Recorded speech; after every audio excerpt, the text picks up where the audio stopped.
ሚስጥር ላሳያችሁ። እስካሁን ቲክቶክ ላይ ቪዲዮ ለመስራት ውድ ስቱዲዮ ያስፈልገኛል ብለህ ታስባለህ? ይህንን ቪዲዮ ተመልከት። ከዛሬ ጀምሮ በዚህ አካውንት በስልካችን ብቻ እንዴት ምርጥና ሲኒማቲክ ቪዲዮዎችንና ፎቶዎችን መስራት እንደምንችል የምናይበት አዲስ ቻሌንጅ ጀምረናል።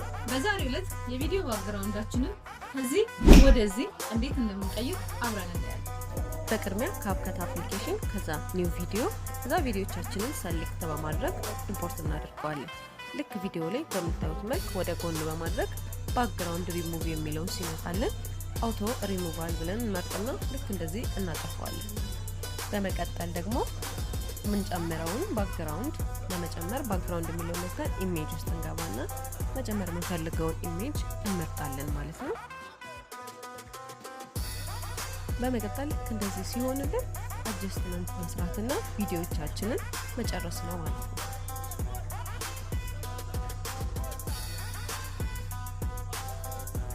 በቀጣይ ክፍል የፎቶ ኤዲቲንግ ሚስጥሮችን ይዤላችሁ እመጣለሁ። ይህንን ቪዲዮ አሁኑኑ ሴቭ አድርጉ። ቀጣዩ እንዳያመልጣችሁ ፎሎ ማድረጋችሁን እንዳትረሱ።